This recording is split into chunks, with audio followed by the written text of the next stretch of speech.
बोलिए।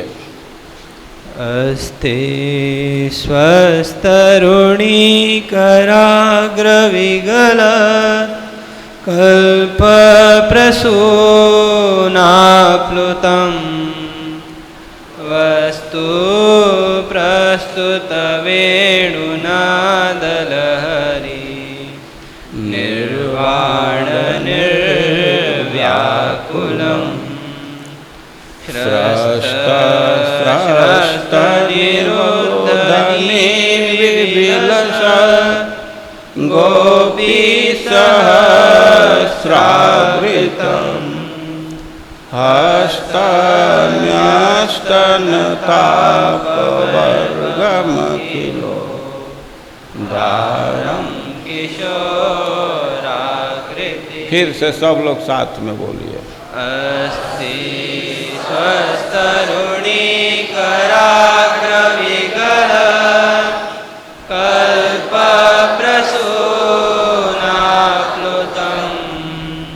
वस्तु प्रस्तुतवेणुनादलहरी निर्वाणनिर्व्याकुलम्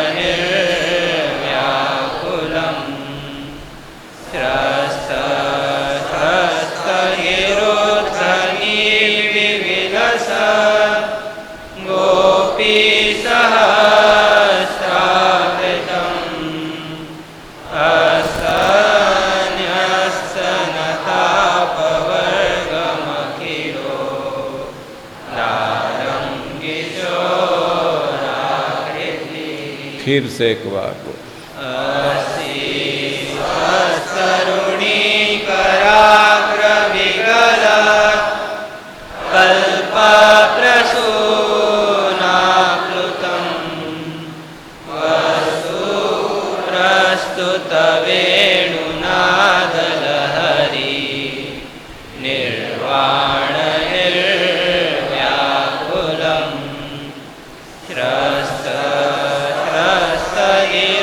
ध्वनि विविलस गोपीसहस्रावृतम् हस्तन्यस्तनतापवर्गमखिलो दारं किशोराकृति। ठीक।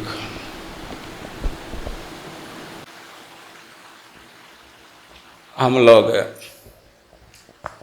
श्लोक के जो मूल वाक्य है उस पर विचार कर रहे थे। वस्तु अस्ति, यह वृंदावन है। वृंदावन में वस्तु है। वस्तु का एक अर्थ किया गया वस्ते आच्छादयति व्याप्नोति सर्वम इति वस्तु, और जो सब जगह व्याप्त है। जैसे सीमित अर्थ में आप समझ सकते हैं कि आकाश सब जगह व्याप्त है। यहाँ भी आप ऊपर देखेंगे आकाश है, मुंबई भी ऊपर देखेंगे आकाश है, उधर जम्मू में भी जा कर के देखेंगे आकाश है। असीमित दृष्टि से विचार किया जाए तो आकाश सब जगह व्याप्त है। और वस्तु कह रहे हैं कि जो सब जगह व्याप्त है। और एक प्रश्न होगा तो क्या निर्विशेष ब्रह्म के तरफ निर्देश कर रहा है? ब्रह्म के विषय में तो स्पष्ट धारणा है कि व्यापक है, सब जगह व्याप्त है। तो क्या उसी की कह रहे हैं वस्तु? तो कह रहे हैं कि ना। श्लोक में जो अंतिम शब्द है वो क्या है? कोई बोलिए। अंतिम शब्द किशोराकृति, और उस वस्तु का परिचय दे रहे हैं तो निर्विशेष नहीं है। अब किशोराकृति, किशोराकृति किशोरा कृति में कितने शब्द हैं? 2। और माइक में बोलना पड़ेगा ममता जी, संस्कृत की टीचर हैं, दे दीजिए माइक। तो किशोरा कृति, इसका विच्छेद क्या होगा? 2 शब्द माइक में बोलिए, माइक लेकर के बोलिए, सबको बतलाइए। हम बोलिए, संधि है तो संधि विच्छेद करना। अब बोलिए पद्मनाभ, क्या विच्छेद होगा? एक विच्छेद बतलाओ। किशोराकृति, किशोर आकृति, किशोर आकृति, ठीक। और अनंत कृष्ण को माइक दे दो। तो ये तो संधि विच्छेद बतला रहा है कि किशोर आकृति, और इससे भिन्न भी तुम विच्छेद कर सकते हो। किशोर आकृति, किशोर आकृति। तब किसका वोट ज्यादा होगा? पद्मनाभ के फेवर में कौन कौन वोट डालेंगे? किशोर आकृति। एक भी वोट नहीं।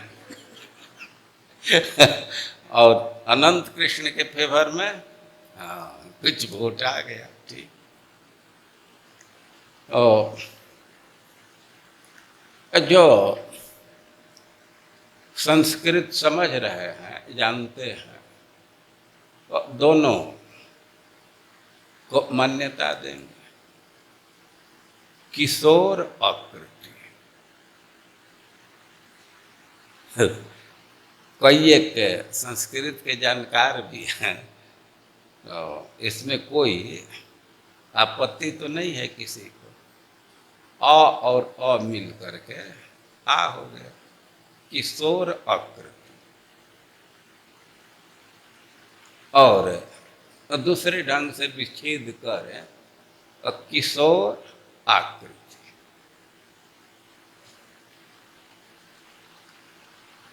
और उस वस्तु का परिचय दे रहे हैं कि वह किशोर है और आकृति।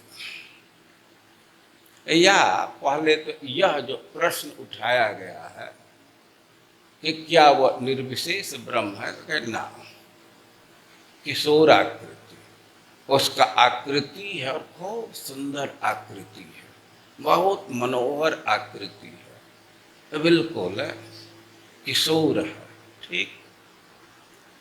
लेकिन अब विच्छेद यह लेंगे किशोर आकृति। और आकृति का क्या अर्थ होगा? आकृति, किसी को आपत्ति नहीं है ना यह विच्छेद लेने पर? किशोर आकृति व्याकरण के नियम से बिल्कुल ठीक है। लेकिन आकृति का अर्थ क्या होगा? आकृति का अर्थ तो समझ में आ रहा है।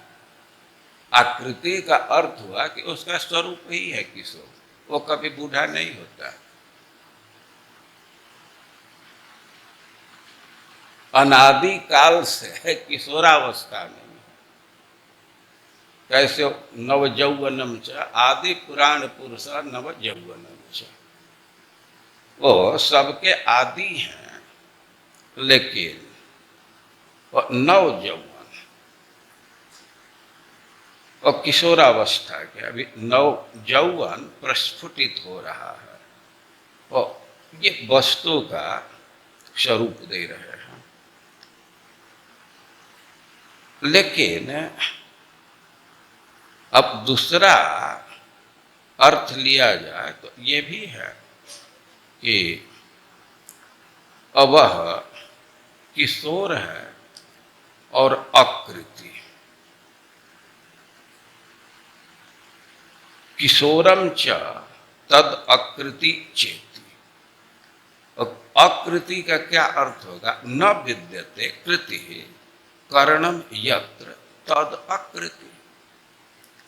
और जिसको कुछ भी कार्य नहीं है, कुछ भी कर्तव्य नहीं है, तो उसको कहा जाएगा आकृति। भाई विचित्र बात है, कोई शिशु है और उसको कोई जिम्मेवारी न हो तो कोई खास बात नहीं है, लेकिन एकदम किशोरावस्था में और कोई जिम्मेवारी नहीं, तो विचित्र बात है। तो उस वस्तु का परिचय दे रहे हैं कि वे है किशोर, लेकिन उसको कोई कर्तव्य नहीं है। देहात के भाषा में कहा गया, हाँ एकदम लफुआ है, कोई जिम्मेवारी नहीं। और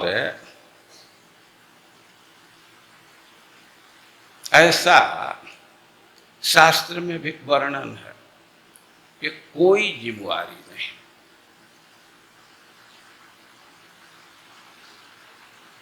राधा सुधा निधि का एक श्लोक है, उसमें कृष्ण के विषय में कहा गया है कि दूरे सृष्टियादि वार्ता। अरे भाई स्थापित बात है कि सृष्टि करने वाला भगवान है,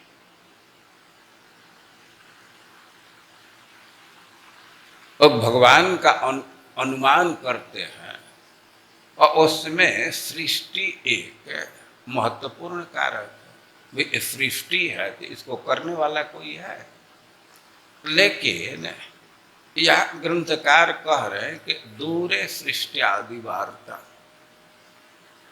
जिस वस्तु की बात कर रहे हैं, वृंदावन में जो वस्तु है, जो किशोर है, लेकिन सृष्टि से उसका कोई कनेक्शन नहीं, वो तो सृष्टि की कोई बात ही नहीं सुनना चाहता है। न कलयति मनाग नारदादि स्वभक्ता। अरे सृष्टि की बात तो बहुत दूर है, और जो उसके अपने भक्त हैं नारद इत्यादि, उनको भी कुछ गिनता नहीं, उधर कोई ध्यान नहीं। और नारद आदि की बात नहीं है।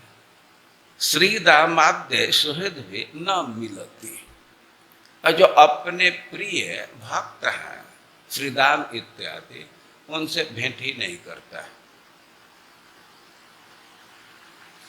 और हरति स्नेह वृद्धि स्वपित्र, अपने जो माता पिता हैं तो उनके स्नेह का पोषण स्वीकार नहीं करते, उनके स्नेह का पोषण नहीं करता है, उससे भी वो दूर रहता है। अरे भाई सब जिम्मेवारी छोड़ दिया, सबके सबसे दूर है, तो करता क्या है? तो कह रहे हैं कि किंतु प्रेमई के सीमा मधुर रस सुधा सिंधु सारई रगाधाम श्री राधा मेव जानन मधुपति अनिसम कुंज विथि मुपास्ते। उसके विषय में कह रहे हैं उसका एक ही काम है, प्रेमैक सीमा, जो प्रेम की सीमा है, और मधुर रस सुधा सिंधु सारैक गाधा, और मधुर रस के सार के भी जो आगाध निधि हैं, तो श्री राधा मेव जानन मधुपति अनिसम कुंज विधि मुपास्ते। और उसको पता है कि रस के सार के अगाध सिंधु श्रीमती राधा रानी है, तो यह जान करके मधुपति अनिसम कुंज विधि मुपास्ते, वो निरंतर रात दिन कुंज के विधि, कुंज के गली में घूमता रहता है, उधर ही स्थित रहता है। जिस वस्तु का निर्देश कर रहे हैं, तो उसके विषय में कह रहे हैं तो बिल्कुल किशोर है और आकृति, सृष्टि इत्यादि से कोई कनेक्शन नहीं, नारद इत्यादि भक्तों पर कोई ध्यान नहीं, अपने जो मित्र हैं श्री दामा और उनसे भी दूर। अरे खास माता पिता कुछ स्नेह कर देना चाहते हैं, लेकिन उसके लिए भी अवकाश नहीं देता। केवल वह राधा रानी के कुंज की उपासना करता है, वहीं बना रहता है। एक बहुत भारी बवाल खड़ा हो जाएगा। यह कोई कहे कि सृष्टि इत्यादि से उसका कोई कनेक्शन ही नहीं है, हम तुरंत उपनिषद पढ़ने वाले कहेंगे उपनिषद के विरुद्ध बोल रहे हैं।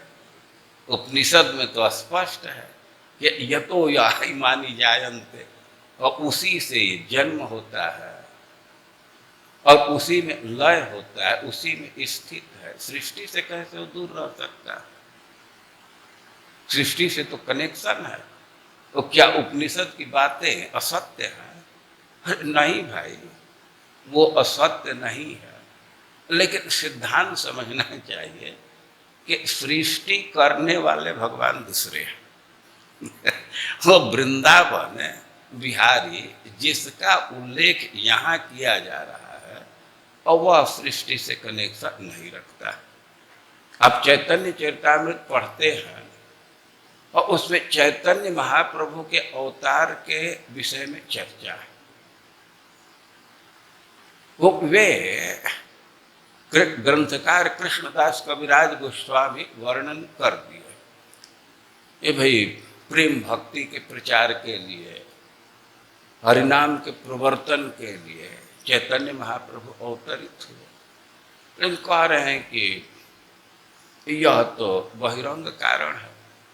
वो वास्तविक कारण जानना चाहते हैं तो पहले हम आभास देंगे, पहले कृष्ण के अवतार के विषय में विचार कीजिए। तो उस संदर्भ में कह रहे हैं कि स्वयं भगवान कर्म न है भार हरण, स्थिति करता विष्णु करे जगत पालन। ये जो स्वयं भगवान है, वृंदावन बिहारी भगवान है, निकुंज बिहारी भगवान है, तो उनको सृष्टि इत्यादि से कोई कनेक्शन नहीं। वो स्थिति करता विष्णु करे जगत पालन। जो भगवान सृष्टि किए हैं, पालन की जिम्मेवारी वो सब देखते हैं। वो देवताओं की स्तुति सुनते हैं, उनके विज्ञापन सुनते हैं, उसके अनुसार व्यवहार करते हैं। लेकिन जिस भगवान का उल्लेख यहाँ कर रहे हैं वस्तु, और उसका सृष्टि से कोई कनेक्शन नहीं। और ये कह रहे हैं कि न कलयति मनाग नारदादि स्वभक्ता। और इसका भी आशय समझना चाहिए कि भगवान वृंदावन बिहारी अपने भक्तों की उपेक्षा नहीं करते हैं। ये नारद इत्यादि उनके भक्त हैं, तो वे घूमते रहते हैं, असुर में प्रीचिंग करे, कुछ भी करे, उससे कोई कनेक्शन नहीं रखते। लेकिन ये लोग भी जब वृंदावन के लीला का आस्वादन करना चाहते हैं तो उनको सुविधा देते हैं। शिव इत्यादि भी गोपी देह धारण करके वहाँ जाते हैं। लेकिन जहाँ तक संहार की बात है, वे शिव जी का जो ऑफिशियल कार्य है सृष्टि का संहार करना, उससे कुछ कनेक्शन नहीं, उस विषय में नहीं कनेक्शन रखते। अब और भी ऑब्जेक्शन है कि अच्छा यहाँ तक तो एक बात हुई, ये शांत रस के भक्त हैं, लेकिन जो ये दास्य रस के हैं और जो अपने सखा हैं, वो श्लोक में तो कह रहे हैं कि श्री दामाद्य सुहृद में न मिलती, उनसे भी भेंट नहीं करते। और भगवान अपने सखाओं से भेंट नहीं करते हैं, तो ऐसा नहीं कहा जा सकता कि वे सखाओं की उपेक्षा कर रहे हैं। देखिए, लोक में भी आप देख सकते हैं कि जो दोस्त हैं वो रखते हैं संबंध अपने दोस्तों से, लेकिन कभी कभी स्थिति होती है कि खुद ही दोस्तों से हट जाते हैं। अरे वो अपने वाइफ के साथ है, अपने वाइफ के साथ कहीं गया है तो अब उससे मिलने का प्रयास नहीं करेगा और वो भी नहीं मिलेंगे। ऐसा लोक में भी देखा जाता है। जो फ्रेंड का ग्रुप है तो रोज मिलते हैं, लेकिन अपने वाइफ को स्कूटर पर लेकर के जा रहा है तो अब मिलने का प्रयास नहीं करते। भाई अपने वाइफ के साथ जा रहा है।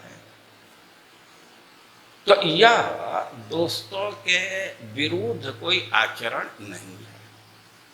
और जहाँ तक माता पिता के स्नेह को भी नहीं स्वीकार करते हैं तो इसमें माता पिता को कोई दुख नहीं लगता, उनके वात्सल्य में कोई कमी नहीं आती। और माता पिता का तो यही मानसिकता है कि अपने बेटा को पत्नी के साथ ही देखना चाहती है। और जब तक उसका विवाह न हो जाए तब तक तो माता पिता को चिंता बनी रहती है, उनको चैन ही नहीं पड़ता।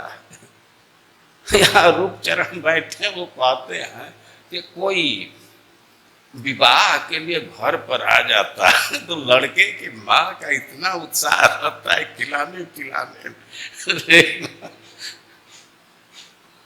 और ऐसा लोक में भी देखा जाता है कि बेटा पतोह कहीं एकांत में है तब उस समय माता पिता उसको डिस्टर्ब नहीं करना चाहते। और कभी कभी आपस में बात करते हैं। जो माता पिता हैं वे आपस में बात करते हैं। अगर दिन भर घर में ही घुसा रहता है लेकिन कोई वात्सल्य की कमी नहीं होती, कोई दोष बुद्धि नहीं आता है। तो भगवान का यह जो व्यवहार है कि राधा रानी के संपर्क में ही रहते हैं तो माता पिता के इच्छा के विरुद्ध यह आचरण नहीं है, माता पिता को इससे असंतोष नहीं है। उससे एक संतोष ही उत्पन्न होता है। लेकिन ये जो श्लोक में कह रहे हैं कि किशोरा आकृति, कोई जिम्मेवारी नहीं है। दूरे सृष्ट्यादि वार्ता न कलयति मनाग नारदादि स्वभक्ता श्रीदामाद्य सुहृद भी न मिलति हरत स्नेह वृद्धिम सुपुत्र किंतु प्रेमैक्य सीमा मधुर रस सुधा सिंधु सारा सारई रगाधम श्री राधा मेव जानन मधुपति रनिसम कुंज विद्धि मुपासते। वो बिल्कुल किशोर है लेकिन कोई जिम्मेवारी नहीं, निकुंज में बस पड़ा रहता है। तो यह एक अर्थ हुआ किशोरा आकृति, किशोर आकृति, समझ रहे हैं ना। लेकिन जो दूसरा विच्छेद दे रहे हैं कि किशोर आकृति, और इसका दो अर्थ किया जाए। किशोर आकृति, उसका स्वरूप, उसका आकृति मतलब रूपरेखा बिल्कुल किशोर है, और एक अर्थ हुआ। और दूसरा अर्थ क्या होगा आकृति का? वो किशोर है और आकृति, आकृति का अर्थ आ करने वाला, जो आ कर देता है उसको कहा जाएगा आकृति। आ का क्या मतलब है? आ मतलब ईसत, आ ईसत करोति। और जो सबसे बड़ा है ब्रह्मानंद, उसको भी बिल्कुल छोटा बना देता है, इसलिए इसको आकृति कहेंगे। वो ऐसा किशोर है कि ब्रह्म सुख को भी फीका कर देता है। अरे समान ब्रह्म सुख की क्या बात है। ब्रह्मानंदो भवेत चेत परार्ध गुणीकृत, कोई परार्ध काल तक। अब ब्रह्मा जी के आयु को परार्ध कहते हैं ना, आधा आयु को, द्विपरार्ध उनकी आयु है। वो परार्ध काल तक समाधि में रहे, लेकिन उसका जो सुख है नैति भक्ति सुखाम बोध है परमाणु तुलामपि, उस किशोर के रूप गुण के आस्वादन का जो सुख है और उसके परमाणु को भी वो प्राप्त नहीं कर सकता। और आकृति का अर्थ है कि जो ब्रह्म सुख को भी ईसत क्रियते ब्रह्मानंद पर्यंतम अनेन इत्यादि इत्याकृति, जो ब्रह्मानंद को भी छोटा बना दे। जो सुख इस किशोर से प्राप्त होता है, भगवान से प्राप्त होता है, तो वैसा सुख कहीं नहीं है। इस बात का श्रीमद् भागवतम में कोई एक जगह उल्लेख है। आपके हाथ में पन्ना है और 2 नंबर के पेज पर एक श्लोक है, ये ध्रुव महाराज की उक्ति है और इसका आप पीछे से आवृत्ति कीजिए, पीछे से बोलिए। या निर्वृतिस्तनुभृतां तव पाद पद्म ध्यानात्, या निर्वृतिस्तनुभृतां तव पाद पद्म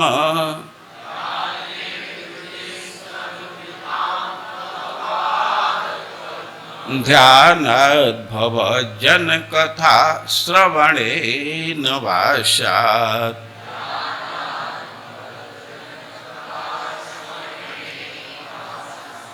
सा ब्रह्मणे स्वमहिमन्यपि नाथमाभूत्,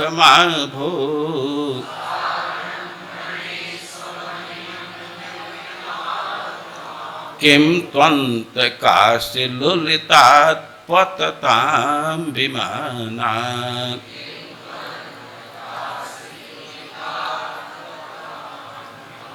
या निर्वृतिस्तनुभृतां तव पाद पद्म ध्यानाद्भव जन कथा श्रवणेन वास्यात्।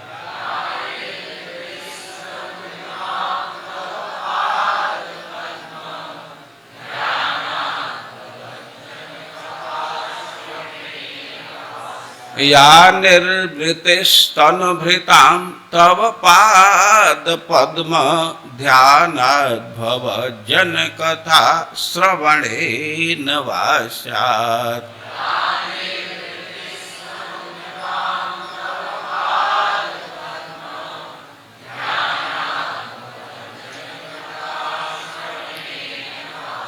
सा ब्रह्मणि स्वमहिमन्यपि नाथमाभूत्, किं त्वान्तकाशिलुलितात् पततां विमानात्।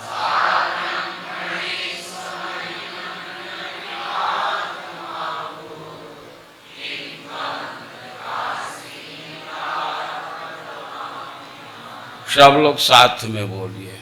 या निर्वृतिस्तनुभृतां तव पाद पद्म ध्यानाद्भव जन कथा श्रवणेन वास्यात्। सा ब्रह्मणे स्वमहिमन्यपि नाथमाभूत्, किं त्वान्तकाशिलुलितात् पततां विमानात्। ध्रुव महाराज तपस्या किए, भगवान उनके समक्ष प्रकट हुए।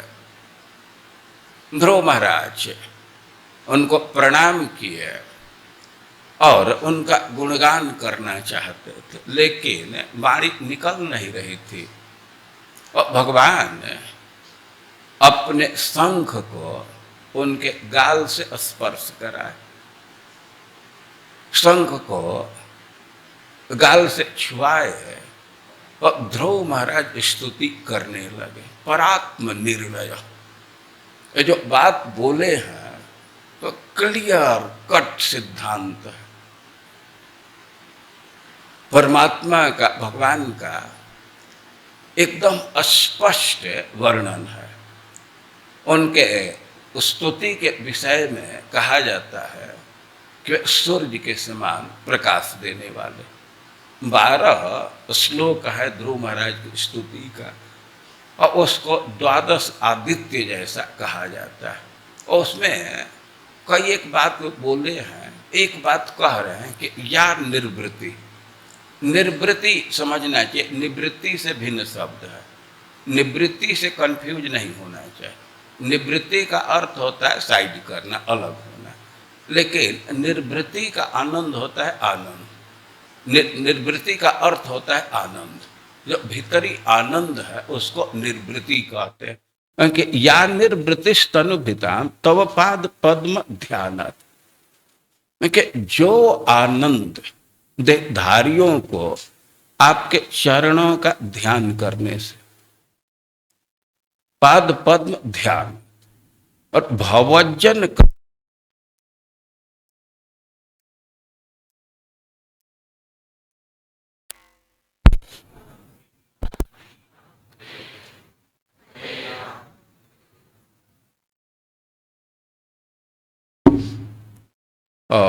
भवजन कथा श्रवणेन वास्यात्। भवजन आपके जन की कथा सुनने से, तो सबसे जो ऊंचा आनंद है वो 2 चीज से प्राप्त होता है। भगवान के चरणों का ध्यान करने से, या भगवान के जो भक्त हैं भवजन, जो आपके जन हैं, तो उनकी कथा श्रवण से, या उनके मुख से कथा श्रवण से। भवजन कथा को 2 रूप में ग्रहण करें।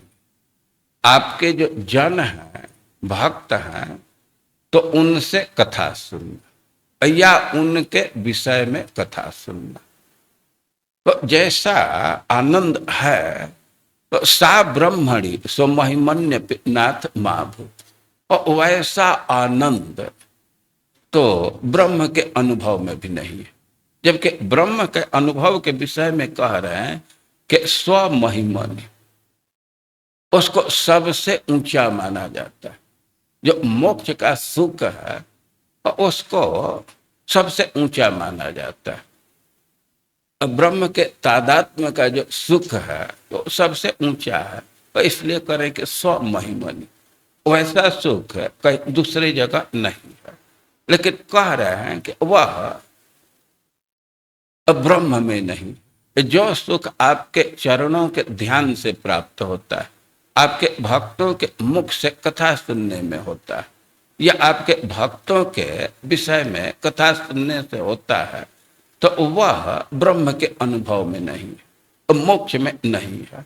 तो फिर अंतक असि लुलिता पतताम विमानात्, अंतक असि, जिसको काल रूप तलवार काट देता है, तो वहां तो जो सुख है उसकी तुलना क्या किया जाए। जब मोक्ष का भी सुख और ब्रह्म के तादात्म्य का सुख बराबरी नहीं कर सकता, और फिर जो स्वर्ग इत्यादि के विषय के सुख है उसके विषय में क्या कहना। वह स्वर्ग में तो सुख है, लेकिन उसके साथ दुख का मिश्रण। एक तो चिंता लगी रहती है कि एक दिन ये सुख खत्म हो जाएगा, और वहां अतिशयता का दुख है, अपने खूब सुविधा है, लेकिन सुविधा से सुख का अनुभव नहीं करते, और दूसरे को अधिक सुविधा है उसको देख करके कुढ़ते रहते हैं, जलते रहते हैं। और स्वर्ग इत्यादि के सुख की तो बात ही नहीं किया जा सकता। और सबसे बड़ा सुख है भक्ति का सुख है, भगवान के सेवन का सुख है। ऐसा बहुत जगह कहा गया है कि भक्ति का ऐसा सुख है कि मुक्ता अपि लीला विग्रहम कृत्वा भजन्ते, तो जो मुक्त पुरुष है और फिर भी वे शरीर ग्रहण करके भगवान की भक्ति करता है। अभी हम लोग शरीर में हैं तो अपने कर्म के बंधन से शरीर में बंधे हुए हैं। कर्म के फल स्वरूप शरीर की प्राप्ति हुई है। लेकिन कुछ लोग हैं कि उनका कर्म फल समाप्त हो गया, कर्म का बंधन नहीं है, लेकिन भक्ति के सुख का आस्वादन करने के लिए अब ये शरीर धारण करते हैं। लीला विग्रह उसको कहते, वो कर्म बंधन जनित शरीर नहीं है। ऐसा भक्ति का सुख है। सेवानुरक्त मनसाम अभवो फल, जो भगवान के सेवा के रस का अनुभव कर रहा है और उनके लिए तो मोक्ष अति तुच्छ हो जाता है। वो आकृति जो ब्रह्मानंद को भी इस छोटा कर दे, थोड़ा कर दे, कि उसको आकृति कहेंगे। तो यह उस वस्तु का परिचय दे रहे कि किशोर है और आकृति ब्रह्म सुख को भी छोटा बना देता है। इस बात को सूरदास भी और स्पष्ट शब्दों में कहे हैं। वे कह रहे हैं कि जो सुख होत गोपाल हिंगाए, सो न होत जप तप के कीन्हे, कोटिक तीर्थ नहाए। कि जो सुख गोपाल के गुणगान में है, वह सुख जप करने में, तप करने में, तीर्थाटन करने में, करोड़ों करोड़ों तीर्थ के स्नान करने में वह सुख नहीं है। दिए लेत नहीं चारि पदार्थ, चरण कमल चित लाए। वो जो चार पुरुषार्थ है उसमें भी सुख नहीं है। तीन लोक तृण सम कर लेखत, नंद नंदन उर आए। जब भगवान हृदय में आ जाते हैं तो तीन लोक तृण सम कर लेखा, संसार का जो भी सुखदायक हो, जो भी वैभव है, तो वह तो तृण के समान हो जाता है। बंसी बट वृंदावन जमुना तजी, वैकुंठ न जाए। तो वृंदावन बिहारी के जो उपासक हैं तो वो तो वृंदावन में ही पड़े रहते। ऐसा सुख है कि वैकुंठ भी जाना नहीं चाहते। सूरदास हरि को सुमिरन करी बहुरी न भवजल आवे। और ऐसे कह रहे हैं कि अब ये जन्म मृत्यु का तो कोई सवाल ही नहीं है। और भगवान के भक्ति सबसे बड़ा सुख है। और इसी अर्थ में उस किशोर का परिचय दे रहे हैं आकृति। श्रीमद् भागवतम का एक अध्याय है वेद स्तुति, और उसमें श्रुतियां बोल रही हैं कि दुर्वगमात्म तत्व निगमाय तवातन। भगवान को ही जगाते हुए, उन्हीं को संबोधित करते हुए बोल रही हैं कि दुर्वग मात्म तत्व निगमाय तवातन। भगवान अपने श्री विग्रह को प्रकट करते आत्तनु, आत्तनु अपने से विग्रह को प्रकट किए, से विग्रह को धारण किए। भाई किस लिए? कि आत्म तत्व निगमाय, अपने माधुर्य का ज्ञान कराने के लिए, आत्म तत्व को जनाने के लिए। दुर्वगम, जब तक भगवान यहाँ प्रकट न हो तो भगवान कितने मधुर हैं इसका अनुभव नहीं किया जा सकता। अनुमान कर लेते हैं कि कोई सत्ता है, कंट्रोलर है, ये अनुमान कर लेते हैं, लेकिन वो कंट्रोलर कितना मधुर है, कितना सुखद है, कितना आस्वादनीय है, ओ यह अनुभव नहीं हो पाता। और इसी से भगवान यहाँ अवतरित होते हैं। जब भगवान का हम व्यवहार देखते हैं उनके सखाओं के साथ, गोपियों के साथ और भक्तों के साथ, तब हम अनुभव कर पाते हैं कि भगवान कितने मधुर है। तो कह रहे हैं कि दुर्वगम, जिसको जानना कठिन है, और उस आत्म तत्व को सुगम बनाने के लिए लोग उसको समझ सके, और उसके लिए आप अवतार ग्रहण करते। और आपका चरित महामृताब्धि परिवर्त परिश्रमण, आपका जो लीला है, चरित्र है, तो वह महा अमृत का समुद्र है। और परिवर्त परिभ्रमण, कुछ कुछ लोग हैं कि उसी में लगे रहते, उसी के अनुशीलन में लगे रहते। परिभ्रमण और अनुशीलन की एक विशेषता दे रहा है कि परिभ्रमण, उनका श्रम समाप्त हो जाता है, वे सुख अनुभव करते। या एक अर्थ है कि परिभ्रमण, वो भगवान की जो लीला कथा है, तो उसी को देखने में, सुनने में, पढ़ने में अब इतने थक जाते हैं कि न परिलसंत के चित अपवर्गमपीश्वर। अरे भोग की इच्छा तो दूर है, अब मोक्ष की भी इच्छा नहीं करते। चरण सरोज हंस कुल संग विशिष्ट गया। और फिर एक प्रश्न होगा कि ठीक है भाई, अब भोग की स्पृहा तो नहीं करते, उसके लालसा नहीं रखते, लेकिन जो भोग है उसका भोग तो करते हैं। कहें कि ना, अब भक्तों के संग से जो सुलभ भोग है वह भी समाप्त हो जाता, वह भी खत्म हो जाता है, उसको नहीं भोग पाते। तो इस श्लोक कि आप लोग पीछे से आवृत्ति कीजिए। दूरवगमात्म तत्व निगमायतवात तनोः, दूरवगमात्म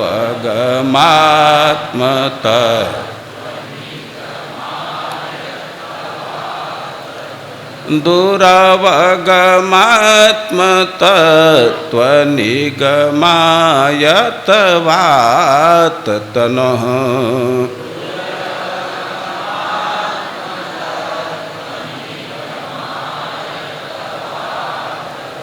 चरित महामृताब्धि परिवर्त परिश्रमणः,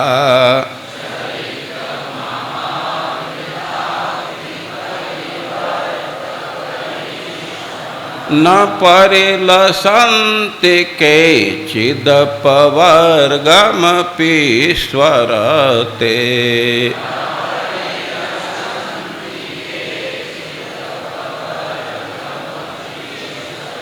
चरण सरोज हंस कुल संग विसृष्ट गृहा,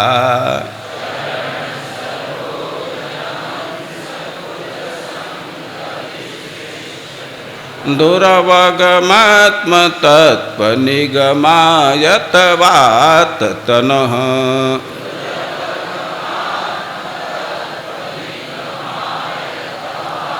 चरित महामृताब्धि परिवर्त परिश्रमणः,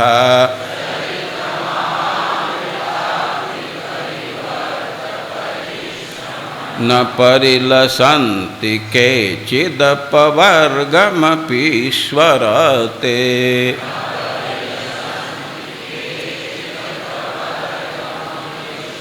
चरण सरोज हंस कुल संग विसृष्ट गृहा,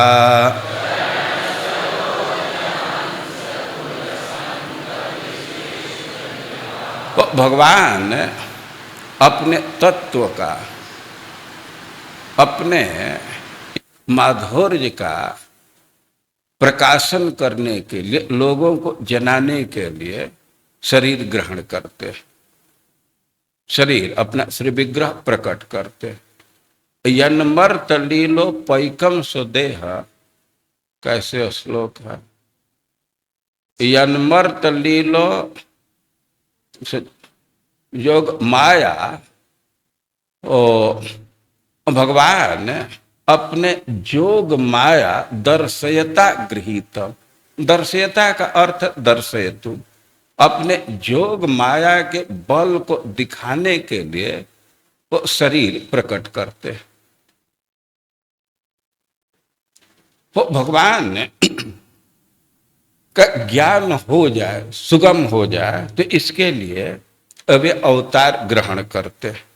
और उनके लीला के विषय में कह रहे हैं कि चरित महामृताब्धि, और भगवान जो भी व्यवहार करते हैं, लीला करते हैं, तो महाअमृत के समुद्र के समान, सामान्य अमृत नहीं, महाअमृत या अमृत के महान समुद्र है।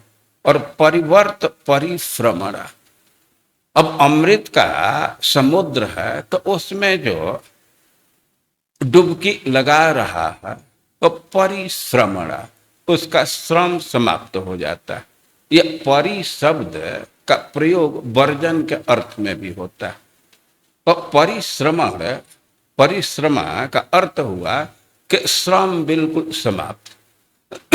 भगवान के लीला के अनुशीलन में लगे हुए हैं तो संसार श्रम का अनुभव नहीं होता। ये संसार को पवर्ग कहते हैं। पवर्ग की व्याख्या की जाती है कि यहाँ परिश्रम बहुत। पवर्ग, पवर्ग का एक अर्थ क्या हुआ? प फ ब भ म, ये भी पवर्ग होगा। कवर्ग, चवर्ग, टवर्ग, तवर्ग, पवर्ग। और पवर्ग इस संसार को कहते हैं क्योंकि यहाँ परिश्रम बहुत है। अब इतना परिश्रम कि आदमी फेंक देता है, गा जाने लगता है मुंह से। आप लोग देखते हैं बैल को बहुत तेजी से दौड़ा दीजिए तो मुंह से गाज फेंकने लगता है। और ये संसार का स्वरूप है कि इतना परिश्रम है कि फेन, और इसके साथ प फ ब, और परिश्रम कर रहे हैं और कोई लाभ होता तो एक बात है, सब व्यर्थ है। ब का अर्थ है व्यर्थ। ब्रह्मा जी कहे हैं कि इस संसार में लोग परिश्रम कर रहे हैं लेकिन क्लेश भूरी अल्प साराणी अविफलानि वा। आदमी बहुत परिश्रम कर रहा है और परिश्रम बहुत अधिक है, उसमें कष्ट तो बहुत अधिक है। क्लेश भूरी अल्प साराणी, और उसका जो फल है तो बिल्कुल थोड़ा है। मुहावरा लोग बोलते हैं खोदा पहाड़ निकली चूहिया, और वही इस संसार की स्थिति है। और कभी कभी तो बिल्कुल व्यर्थ चला जाता है। खूब परिश्रम किए, धूप में, बरसात का धूप है जो गर्मी के धूप से भी कष्टदायी होता है। उस धूप में बिया उखाड़ते हैं, रोपनी करते हैं, क्या क्या करते हैं, फसल तैयार हुआ तब तक ओला गिर गया, सब खत्म। ऐसा होता है ना। और इस संसार के कर्म के विषय में कह रहे हैं कि क्लेश भूरी अल्प सारा कर्माणि विफलानि वा। और कभी कभी तो एकदम टोटल विफल चला जाता है। लेकिन भक्ति के साथ ऐसा नहीं होता। जो कर्म आपको अर्पित कर दिया जाता है तो निष्फल नहीं जाता है।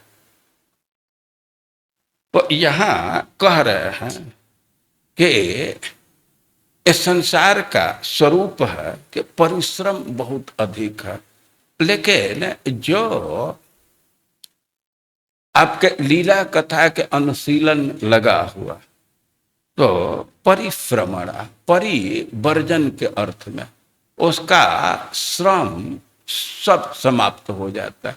वह तो परम आनंद में तृप्त रहता है।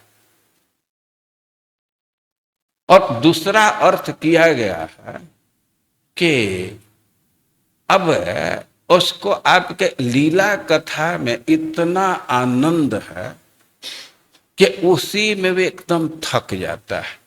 उसी के अनुशीलन में परिवर्त परिश्रमण, परि सम्यक के अर्थ में सब तरह से अर्थ में लेंगे तो एकदम सब तरह से थक जाता है। अब इतना थक जाता है कि न परिलसंति, वो कुछ भी इच्छा नहीं करता। व्यक्ति बहुत थक जाता है तो किसी चीज की इच्छा नहीं होती। इस बात को कहने पर एक घटना का स्मरण हो जाता है। यहाँ लक्ष्मी नारायण जो उपस्थित हैं, एक बार की घटना है कि यही गर्मी का दिन था और कई एक लड़के गंगा जी को पार कर रहे थे। और गंगा जी का पानी कम होता है गर्मी में, लेकिन गंगा जी हैं, कम पानी में भी बहुत होता है चौड़ाई। और लड़के कई एक रोज ही पार करते थे और वो गंगा जी को पार करने के लिए कूदे तो ये भी उसी में कूद गए और उन लोगों के साथ जाने लगे।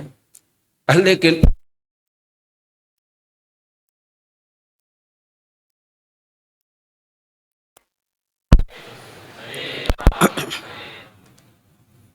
उनका अभ्यास था, कुछ कुछ लड़के पार कर गए, कुछ पहले ही लौट आए। ये क्या किए कि आधा से अधिक तो पार किए, लगभग 70-75% पार किए। इसके बाद इनको लगा कि हम पार नहीं होंगे तो उधर से लौटने लगे। तो पार करने से भी अधिक परिश्रम। वही तट पर ही हॉस्टल है, इसको देख करके कई एक लड़के तट पर चले गए और वे आवश्यकता के अनुसार कि वे परिश्रम किए हैं तो तुरंत इलेक्ट्रोल चाहिए या वो नींबू और जल, चीनी और नींबू का रस तैयार करके वहां गए थे, या तुरंत लाए। लेकिन ये लौट करके आए तो सीधा घाट पर पड़ गए। वो लड़के रस पिलाना चाहते लेकिन ये मना कर दिए, इतना थके हुए थे कि अब रस नहीं पीना चाहते थे, वो जूस नहीं। और यहाँ कह रहे हैं कि भगवान का जो लीला है तो इतना सुखद है कि परिश्रमण उसी के अनुशीलन में लगे रहते, उसी में इतना थक जाते हैं कि न परिलसंत के चिद अपवर्ग मपीश्वरम। तो हे ईश्वर, वो कुछ भी चाह नहीं करते, यहां तक कि अपवर्गम अपवर्ग की भी चाह नहीं करते। सरला विश्वनाथ चक्रवर्ती पाद जी इसको एक दूसरे उदाहरण से समझाए हैं। थोड़ा संकोच होता है बोलने में, लेकिन आचार्य वचन है तो बोल भी देता हूं। वे उदाहरण दे रहे हैं कि देखा जाता है कि कितने ऐसे लफुआ हैं कि हमेशा अपने स्त्री के साथ रहते। अब स्त्री के साथ रहते रहते उनका संग करते करते बिल्कुल थक जाते, वो थक करके पड़ जाते हैं। लेकिन थोड़ा सा जगे, सो करके उठे तो फिर वही कार्य करते, फिर स्त्री के पास जाते, स्त्री का संग ही करना चाहते। तो वही स्थिति भगवान के लीला के आस्वादक हैं उनकी है। वो लीला में थके रहते हैं, लेकिन जब ही थोड़ी सी शक्ति हुई तो फिर उसे लीला का ही आस्वादन करते और दूसरे चीज के स्पृहा नहीं करते, न परिलसंति। वे दूसरी चीज की इच्छा नहीं। के चित, ये सबकी बात नहीं है। के चित कह रहे कि कोई कोई ऐसा होता है, एक दो भक्त बिरले ऐसे होते हैं कि बस लीला कथा के आस्वादन में, उसी के अनुशीलन में लगे हुए। अरे भाई, इच्छा तो नहीं करते हैं, लेकिन उसके उनके पास जो भोग है तो उसको तो भोगेंगे। तो कह रहे हैं कि ना चरण सरोज हंस कुल संग विसृष्ट गिया। अब वे भक्तों के संग में आ जाते हैं। अब भक्तों के संग में पढ़ करके जो सुविधा सुलभ है वो अभी छूट जाता है।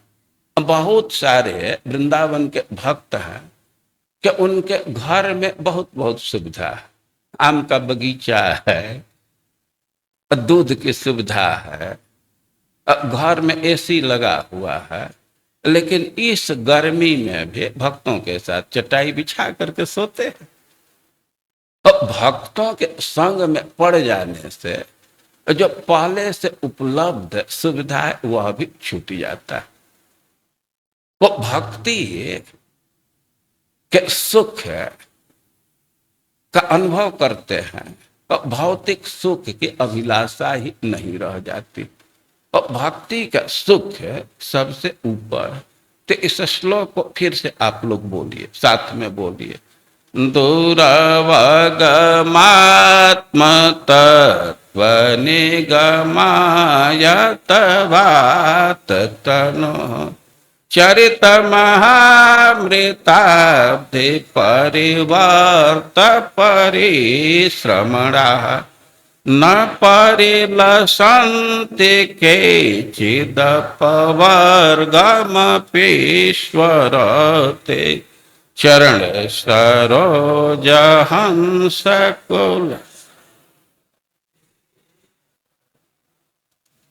और वे भगवान के अनुभव में निमग्न रहते हैं, संसार की अभिलाषा नहीं करते। संसार का कोई भी सुख है वो बिल्कुल वो फीका लगता है। तो इस अर्थ में उस किशोर को, वृंदावन बिहारी को आकृति कह रहा है, जो सबको छोटा बना दे।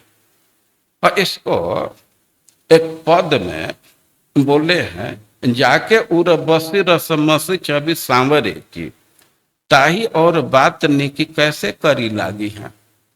एक कह रहे हैं कि जिसके हृदय में रसपूर्ण कृष्ण के छवि अंकित हो गया और वह बस गया, तो उसको और बात कैसे अच्छी लगेगी। चाखनी चपक पूरी पियो जिन रूप रस कैसे सो गरल सनी शिखनी सो पागी है। करें कि जो भर भर करके वो रसपात्र, ये क्या चुकड़, वो अमृत का रस पिया है, तो वह गरल का पान क्यों करेगा। गोपियां उद्धव को उलाहना दे रही है।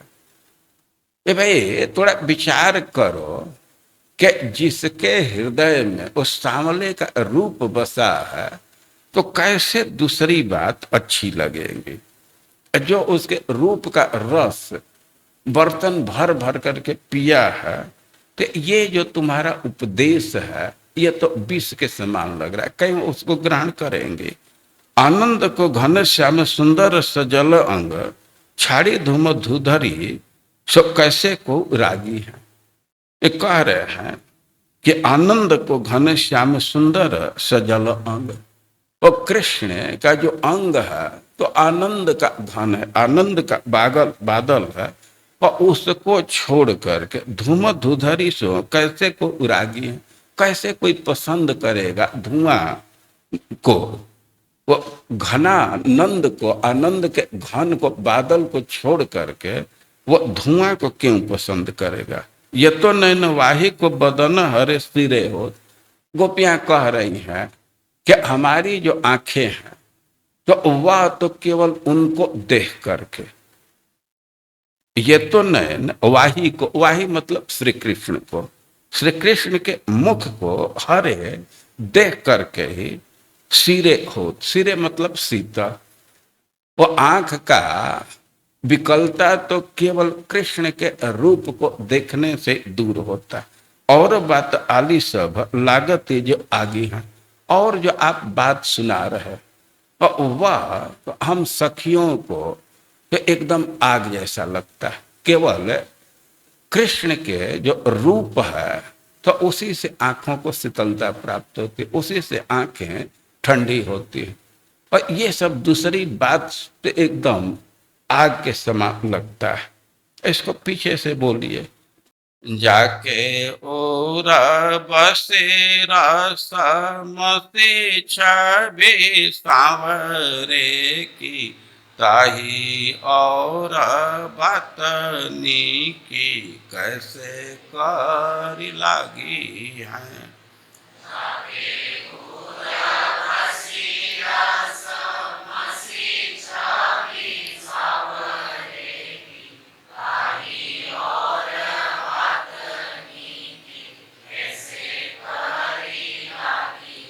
जाके ओरा बसेरा समसे छबे सांवरे की ताही और बतनी की कैसे कर लागी हैं।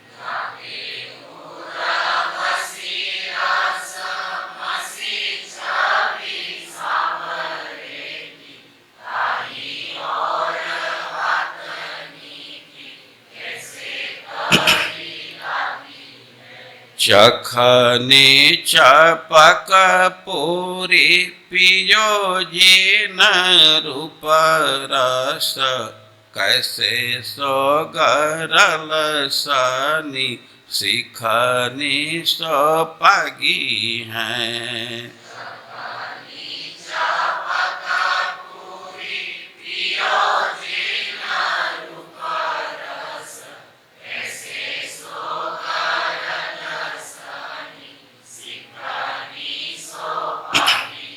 चखनी चपक पूरी पियो जिन रूप रस कैसे सो गरल सनी सिखनी सो पागी है।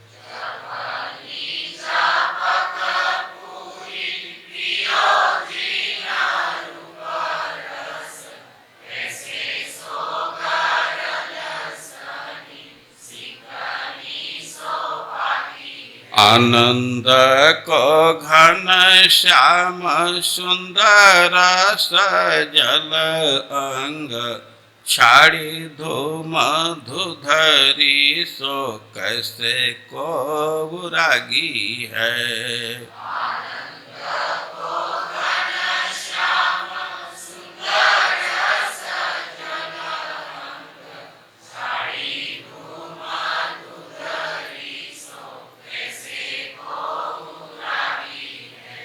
आनंद को घन श्याम सुंदर सजल अंग छाड़ी धूम धुधरी सो कैसे को रागी है।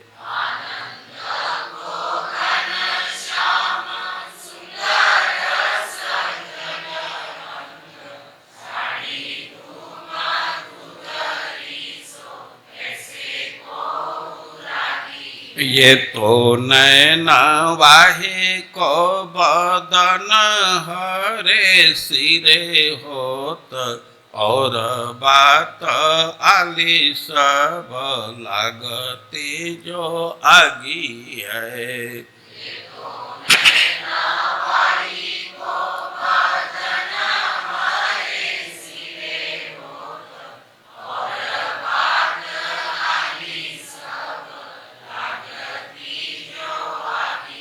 ये तो नैन वाही को बदन हरे सिरे होत और बात आली सब लागती जो आगी है।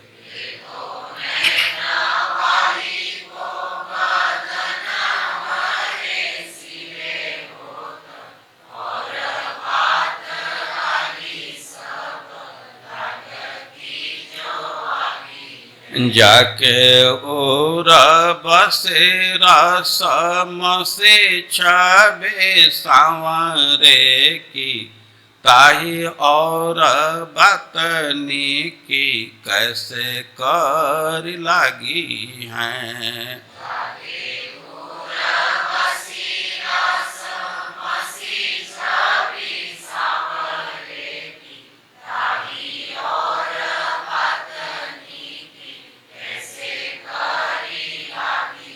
जाके ओर बसेरा समसे छबे सांवरे की ताही और बतनी की कैसे कर लागी हैं।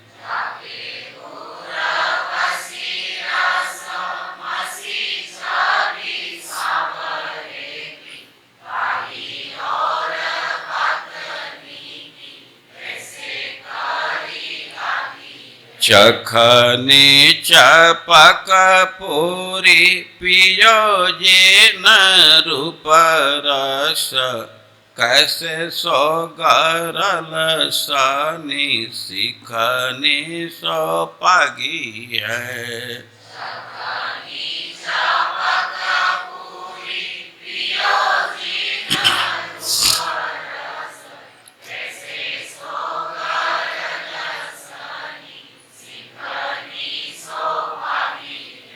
आनंद को घन श्याम सुंदर सजल अंग छाड़ी धूम धुधरी सो कैसे को रागी है।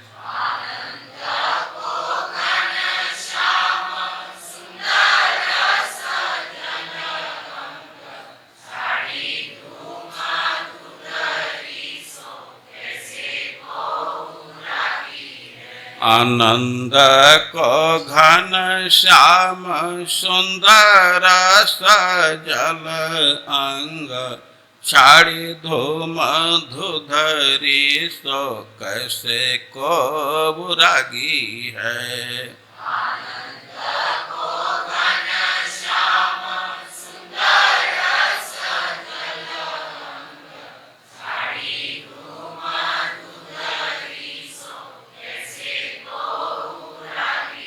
ये तो नैन वाही को बदन हरे सिरे होत और बात आली सब लागती जो आगी है।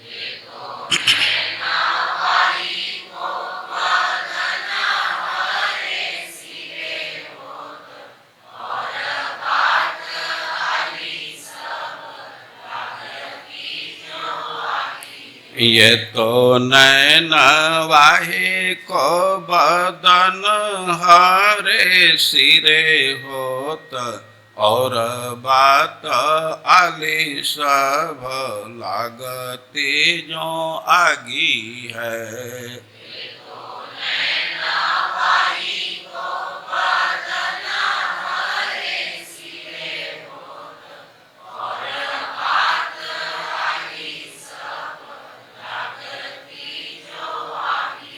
सब लोग साथ में बोलिए।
तो हम लोग श्लोक को समझने का प्रयास कर रहे हैं। ग्रंथकार वस्तु निर्देश कह रहे हैं ग्रंथ में किस विषय का वर्णन, और उस क्रम में वे कह रहे हैं कि वस्तु है। वस्तु कैसा है? और किशोराकृति, और वह किशोर है और आकृति कोई जिम्मेवारी नहीं, लीला विलास में रत रहता है। या किशोर है, किशोर ही उसकी आकृति है, स्वरूप है। या दूसरा अर्थ कि वह ऐसा किशोर है कि आकृति छोटा कर देता है, सब चीज उसके आगे फीका हो जाता है, कहीं अब मन धावित नहीं होता। यहाँ तक कि ब्रह्मानंद को भी वह छोटा कर देता है, वह किशोराकृति। तो ऐसे उस वस्तु का कई एक शब्दों से परिचय दे रहे हैं। हम लोग और भी जो उसका परिचय दिया गया उस वस्तु का, उसका वर्णन हम सुनेंगे, व्याख्या सुनेंगे, कल सुनेंगे। कल प्रयास कर लिया जाएगा कि इसको पूरा कर लिया जाए। लेकिन अभी आपके मन में किसी को बहुत अर्जेंट कुछ प्रश्न लग रहा हो, तो इतनी बात सुन रहे हैं, उसमें कुछ समझने में कठिनाई अनुभव कर रहे हैं, तो आप पूछ सकते हैं। हाथ उठाएंगे, हाथ माइक तो सब जगह जाएगा नहीं, और किसी को कुछ प्रश्न होगा तो प्रश्न पूछिए, और नहीं तो संगीत माधव जी, या इसके बाद संगीत माधव जी थोड़ा कीर्तन कराइए। इधर बैठ जाइए, उधर मुख करके, और महामंत्र का, केवल महामंत्र का 10 मिनट कीर्तन कराइए। उनको दे दीजिए चेयर और माइक, दोनों चीज इधर। एक कुर्सी दे दीजिए और माइक सेट कर दीजिए। हर एक आए खड़ा होकर के, ठीक है, खड़ा होकर के महामंत्र का कीर्तन कराना। अभी गाना गाने का नंबर कल आएगा। हरे कृष्णा। थोड़ा सा और साउंड बढ़ा दीजिए। हरे कृष्णा।